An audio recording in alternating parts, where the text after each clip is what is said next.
Mga bay, so muling nagbabalik. So upload tayo ulit dito sa ating YouTube. So last year mga bay,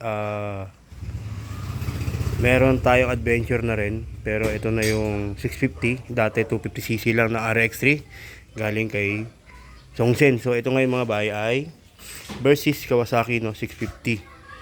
So ito ata yung unang labas ng Versys na ganito ang itsura.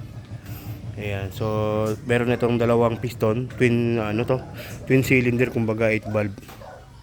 Ayan, so nag-upgrade. Ito hindi ko pa siya nagagamit ng talagang rides. So nagamit ko naman itong malayo-layo, Tarlac at Pampanga. So ito yata yung KTM, last year pa to.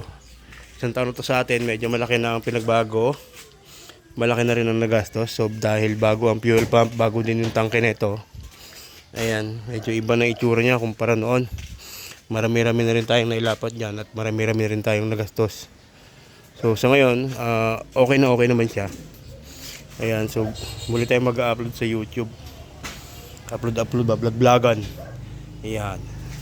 So, tignan nyo yung mga previous vlog ko dito sa KTM ko, Doc 390 na version 1. Ayan. So, ibang-iba na yung itsura niya ngayon. Meron na siyang sticker. Meron na siyang windshield, iba na rin dito, iba na rin ang side mirror, naka open muffler na tayo. Yan, with resonator.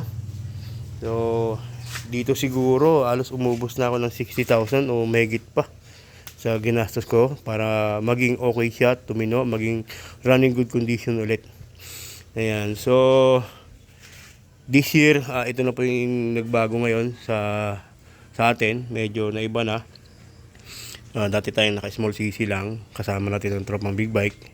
Ngayon makakasabay na tayo dahil meron tayong 650, meron tayong Duke. So ayun, upload lang, update. Ayan, after 1 year, ito na po sila. Ayan, improvement sa loob ng isang taon. Nagbago na sila. Alright.